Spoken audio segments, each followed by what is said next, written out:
दोस्तों, जय हिंद, जय भारत। मैं मदन लाल आज़ाद, संस्थापक संयोजक ठगी पीड़ित जमाकर्ता परिवार और all India bike board taxi union. आज दिनांक 17 अप्रैल 2024 को आपके समक्ष प्रस्तुत हूँ राजधानी दिल्ली से। दोस्तों, चूंकि आज प्रभु श्री राम का अवतरण दिवस है, रामनवमी का लोक पर्व है। इस पर्व के अवसर पर मैं संपूर्ण देशवासियों को, खासतौर से अपने ठगी पीड़ित जमाकर्ता परिवार के साथियों को हार्दिक शुभकामनाएं और बधाई प्रेषित करता हूं। उम्मीद करता हूं भगवान श्री राम आपको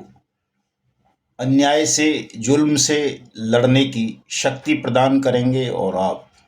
इस महायुद्ध को, जो ठगों के खिलाफ हमने देश भर में चलाया है, जीतेंगे। ऐसा आशीर्वाद प्रभु आपको देंगे। तो साथियों, जैसा कि आप सबको पता है, हम बहुत सारी ठग कंपनीज और ठग क्रेडिट कोऑपरेटिव सोसाइटीज़ के खिलाफ उसी भांति लड़ाई लड़ रहे हैं जिस तरह से कभी अन्याय के, अत्याचार के, शोषण के, उत्पीड़न के खिलाफ प्रभु श्री राम ने लड़ी थी। चाहे वो सहारा इंडिया समूह हो, PACL Pulse, Togo, GCA, KBCL, कर्मभूमि,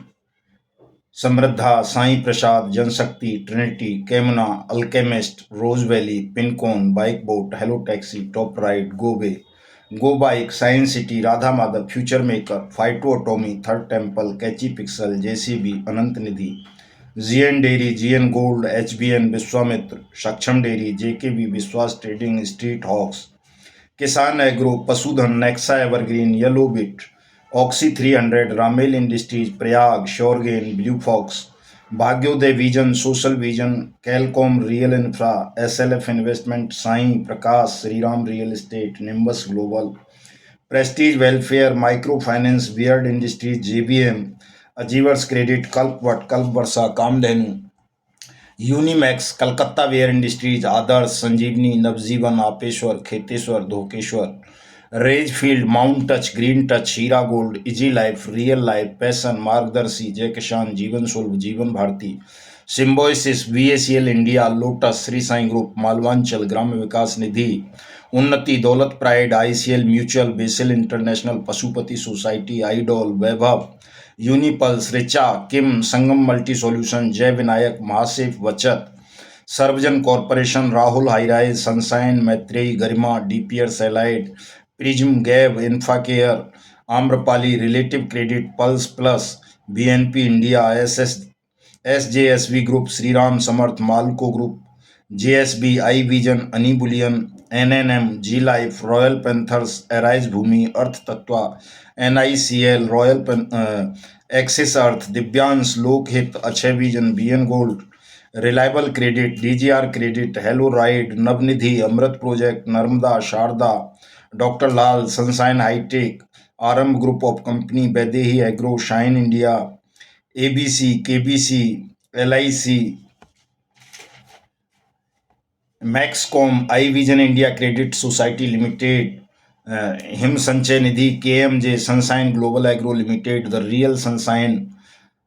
विवग्योर Group of Company, LJCL, Kim Future, Royal Twinkle, Citrus, Checkins, Presto Joyce Cooperative, Arogya, Dhanvarsha, ड्यूवेल Agro International, Naina Infotech Limited, Vinayak Homes and real estate, Petron, bitcoin, real estate, SBS finance, Char Chatur associate, Gwalior, ADB credit society, BSNL engineer cooperative society, central bank staff cooperative society private limited, success new multi service limited, Sandhya Krishi multipurpose cooperative society limited, Assam infra projects limited, Jan Vikas multipurpose cooperative society limited, micro finance limited, micro leasing and funding limited, real sunrise hospitality, Greenage food products limited, LJCC, LUCC, SSB, JKV land developers infrastructure limited, आदि credit cooperative society limited, JKV home, JKV micro finance, sky lark developers, Alaukik Nirman limited, Pragya dairies and agro limited, Apeksha group, phenomenal, Kuber finance, JBG, Sandhya Krishi multipurpose cooperative society limited, tycoon empire international limited, bizarre group of companies, ICL,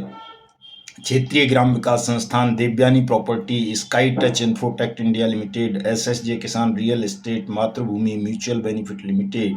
यूएसके India limited, green touch project, Sevaran multipurpose cooperative society, arise Bhoomi, arise earth, Flipkart, BPN real estate, future gold, infra build India limited, Parivar dairies and allied, संत Peter and mother Teresa children education and welfare society, solar techno alliance, Govind और ये क्या बोलते हैं, QNet, MPS greenery developers limited, awesome infra project private limited, Rahul group of company, KMJ, JMK agro producer limited, JSK multi trade India limited, FIM India real estate, ड्यूवेल, Rambo multi state credit cooperative society limited, progressive agro India producer company, MGM, Ali global micro finance Nidhi limited, STS private limited, Janhit producer company limited, Shivshankar builders and developers limited, rights global benefit Nidhi limited, Surya Kamal group of company, united vision mutual benefit limited, CGM agro farm producer company limited, united multi state credit cooperative society, good morning India, RDM traders, Alaska real estate, VACL, Shri green universe corporation, ropeway agro producer company, Bharatiya sunshine developers corporation limited, BPN group of company, BPN times welfare group of company, SML Nidhi, Dhenu green India, sun life agro capital new multi trade private limited, Vastum infratech, career group infotech, Waris group of company, Arshdeep finance limited, G life India, Annapurna Krishi company, Aspen group of company, sunshine hi tech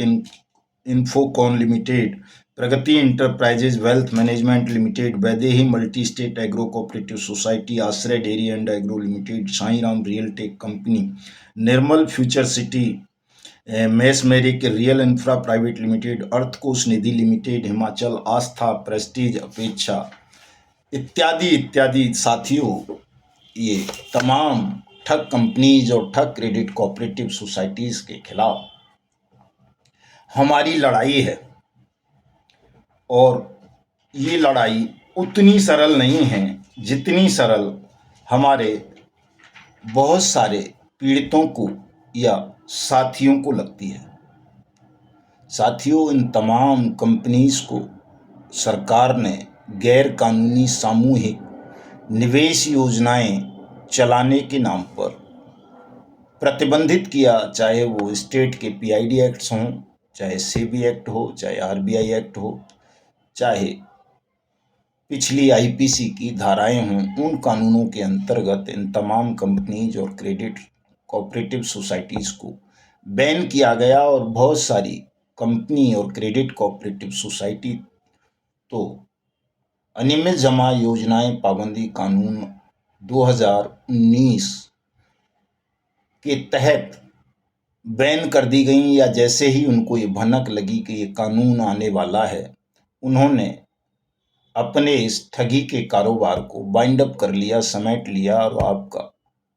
जमाधन, आपकी मेहनत की पूंजी लेकर ये सब लोग फरार हो गए। और लगभग ये 3 लाख हैं देश भर में ऐसे ठग और ठग कंपनी, जिनमें देश के लगभग 42 करोड़ लोगों का पैसा फंसा हुआ है या कहें डूबा हुआ है। और आपके सबके पैसे को वापस करने के लिए हमारी सरकार ने, हमारी पार्लियामेंट ने the banning of unregulated deposit schemes act 2019 बनाया, लागू किया। और इस कानून के खिलाफ न केवल ये 3 लाख कंपनी और क्रेडिट कोऑपरेटिव सोसाइटी के संचालक हैं, बल्कि सरकार और प्रशासन में बैठे हुए बहुत सारे बेईमान लोग भी हैं, चूंकि उनका भी कहीं ना कहीं इन कंपनीज से जुड़ाव रहा है, लगाव रहा है, बहुतों की तो संलिप्तता रही है डायरेक्ट इनडायरेक्ट। तो आप समझ सकते हैं ये कितनी बड़ी लड़ाई होगी। और जो बैनिंग एक्ट है, बट्स एक्ट 2019, अनियमित जमा योजनाएं पाबंदी कानून 2019, इसकी खिलाफत तो दोस्तों देश का प्रत्येक वो व्यापारी भी करता है जो ब्याज का धंधा करता है, ज्वेलरी का धंधा करता है,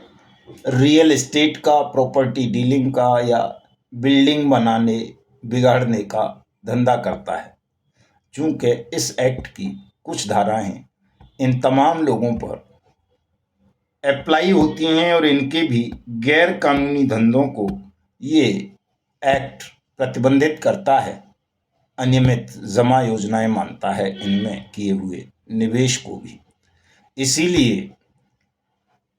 इस कानून को इम्प्लीमेंट होने में इतना समय लग रहा है। इस सच्चाई को हम सबको समझना चाहिए। चूंकि देश हमारा लोकतांत्रिक देश है, पॉलिटिकल सिस्टम है, पॉलिटिकल पार्टी ही सरकार बनाती हैं, बिगाड़ती हैं, वही चुनाव लड़ती हैं, तो उनका असर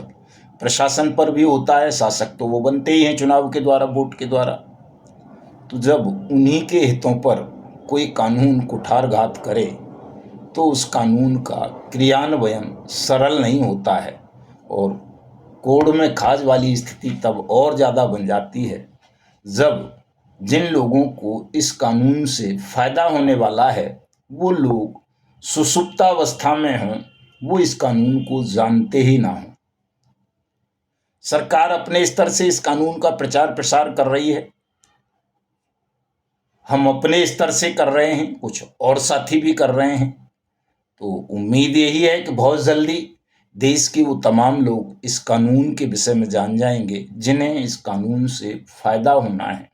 क्योंकि ये कानून ये भी गारंटी देता है कि यदि किसी व्यक्ति का कोई पैसा किसी फर्म में, कंपनी में, क्रेडिट कोऑपरेटिव सोसाइटी में, बैंक में, एनबीएफसी में, एसएसजी में डूबा है या फंसा है, वो उसको वापस नहीं मिला है, या किसी रियल एस्टेट कंपनी में, तो ऐसे व्यक्ति की, ऐसे निवेशक की जमा राशि का 2 से 3 गुना पैसा इस कानून के अंतर्गत सरकार द्वारा नियुक्त सक्षम और सहायक सक्षम अधिकारी देगा, और वो भी 180 दिन में देगा। ये टाइम बाउंड एक्ट है, बहुत खतरनाक एक्ट है। कैसे बन गया, क्यों बन गया, इस विषय पर मैं बहुत बार बता चुका हूँ। आप मेरे पुरानी वीडियो सुन सकते हैं। खास तौर से कल जो मैंने वीडियो डाला था, लगभग 40 मिनट का लंबा वीडियो बनाया था किन्हीं कारणों से, ताकि आपको ज़्यादा से ज़्यादा जानकारी दे सकूं। आप उसे सुन सकते हैं तमाम साथी, तो आपकी समझ में आ जाएगा साथियों कि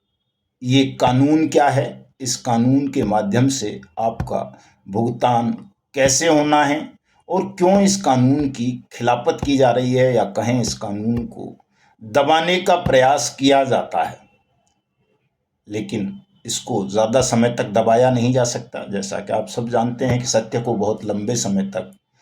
कोई दबाकर नहीं रख सकता। अंततः सत्य सामने आता है और वो विजय प्राप्त करता है। यही इस कानून के संबंध में होना है।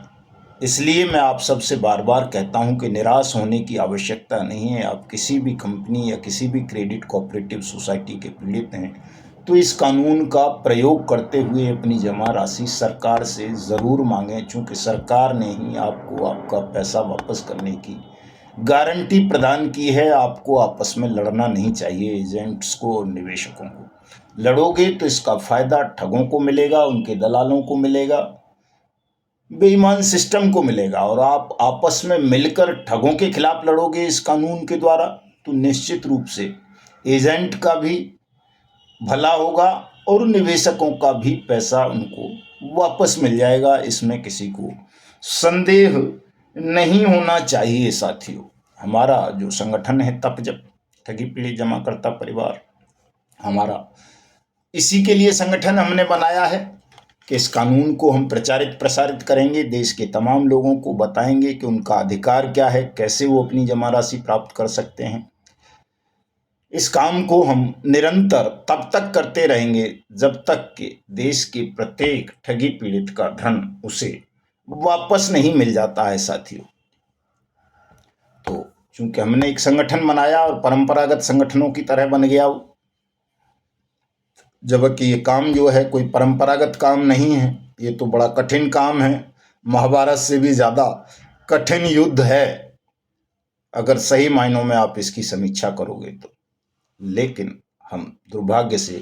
नैरेटिव सेट नहीं कर पाए, इस कानून को चर्चा का विषय नहीं बना पाए कि देश में चर्चा का विषय बन जाए, केंद्रीय विषय बन जाए, इस पर सब चर्चा करें। ये हमारी कमजोरी रही है, विफलता भी कह सकते हो कई साथी। वैसे विफलता है नहीं, चूंकि हर चीज का एक टाइम तय होता है। अब वो टाइम आ लिया है जब ये कानून केंद्रीय विषय वस्तु का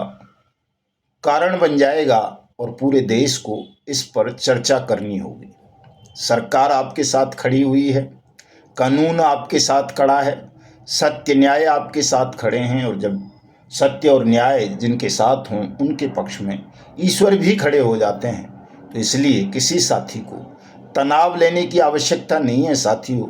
आपका पैसा मिल जाएगा, और इस कानून ने उन तमाम एजेंट्स को सुरक्षा प्रदान कर दी है जो किसी भी कंपनी या क्रेडिट कोऑपरेटिव सोसाइटी में तथाकथित रूप से नेटवर्किंग का काम करते थे। इससे पहले ऐसा कोई कानून नहीं था जो निवेशकों के पैसे के पुनर्भुगतान की गारंटी प्रदान करे या एजेंट्स को सुरक्षा प्रदान करे। दूसरे तमाम कानूनों में एजेंट्स को भी अपराधी माना गया था, दोषी माना गया था, लेकिन इस कानून में क्लियर कट कहा गया कि कोई भी ऐसा व्यक्ति किसी पॉन्जी स्कीम्स या पिरामिड स्कीम्स के लिए दोषी नहीं माना जाएगा जो किसी कंपनी का प्रबंधक नहीं है, किसी क्रेडिट कोऑपरेटिव सोसाइटी का प्रबंधक नहीं है। लेकिन चूंकि आप लोगों को कानून के विषय में जानकारी नहीं थी, इसलिए बहुत सारी जगह हमारे एजेंट साथियों के खिलाफ पीआईडी एक्ट्स में और आईपीसी की धाराओं के अंतर्गत मुकदमे दर्ज हुए, और उन मुकदमों के कारण उन्हें अनेक तरह की असहनीय पीड़ाओं का सामना करना पड़ा, झेलनी पड़ी। आज भी झेल रहे हैं कई लोग, चूंकि उनको कानून का ज्ञान नहीं है। जिस दिन इस कानून के बारे में उनको ठीक से पता चल जाएगा, ज्ञान हो जाएगा, उस दिन प्रत्येक एजेंट अपने उत्पीड़न से मुक्ति पा लेगा और प्रत्येक निवेशक अपना पैसा सरकार से प्राप्त कर लेगा। हमारा पूरा अभियान यही है, और आपको भी हमारे इस अभियान से तमाम साथियों को जुड़ना चाहिए ताकि आपको सुरक्षा मिल सके और निवेशकों का पैसा वापस मिल सके। साथियों, चूंकि संगठन में बहुत सारे बदलाव प्रस्तावित हैं, बदलाव करने हैं, इसलिए जो ठगी पीड़ित जमाकर्ता परिवार की राष्ट्रीय, प्रादेशिक, जिला, मंडल, तहसील स्तर की कार्यकारिणी अभी तक बनी हुई थी, उन सबको साथियों भंग किया जा रहा है। और इस विषय पर जल्दी ही हम मई के प्रथम सप्ताह में अपनी केंद्रीय कोर कमेटी की बैठक बुलाएंगे, और जो साथी हमारे वॉलेंटियर्स बने हैं, स्वयं सेवक बने हैं, उनको राज्य, जिले, तहसील और केंद्र चलाने की अनुज्ञा प्रदान की जाएगी। वही लोग अब संगठन को चलाएंगे। ये जो अध्यक्ष, उपाध्यक्ष, महासचिव, महामंत्री या और जो इस तरह के पद हैं, उन सबको अब समाप्त कर दिया जाएगा, क्योंकि उन पदों के कारण संगठन में बड़ी गड़बड़ियां हो रही हैं। और जो हमारा मिशन था भुगतान का, एजेंट्स को सुरक्षा दिलाने का, हिंदुस्तान को ठगमुक्त बेईमान रहित राष्ट्र राज्य के रूप में स्थापित करने का, वो दोयम स्थिति में पहुंच जाता है, और पहली स्थिति संगठन के पदाधिकारियों का समन्वय स्थापित करना रह जाता है। तो इस स्थिति को बदलने के लिए कि हमारा प्रथम और अंतिम उद्देश्य केवल और केवल निवेशकों का भुगतान, एजेंट्स को सुरक्षा, निर्दोष एजेंट्स को, और हिंदुस्तान को ठगमुक्त बेईमान रहित राष्ट्र राज्य के रूप में स्थापना, ये उद्देश्य पहला हो और अंतिम भी हो। संगठन को लेकर के हमें बार बार दिक्कतों का सामना ना करना पड़े, इसलिए सबको इक्वल किए दे रहे हैं कि जो वॉलंटियर होंगे वो केवल वॉलंटियर होंगे, वही संगठन को चलाएंगे, वही इस अभियान को चलाएंगे। मई के प्रथम सप्ताह में हम घोषणा कर देंगे। अभी लगभग हमारे पास 144 स्वयंसेवक वॉलंटियर्स हैं। इनकी संख्या हम 1000 तक लेकर के जाएंगे, तो आज रात को 9 बजे मैं फेसबुक पर लाइव आ रहा हूं। मदन लाल आज़ाद के नाम से मेरी आईडी है, उसे फॉलो कर लें। तमाम साथी फेसबुक से जुड़ें, अपने प्रश्न करें और जो तनाव में हैं वो भी अपने प्रश्न करें ताकि आपको उत्साह से भर दिया जाए। साथियों, जय हिंद, जय भारत।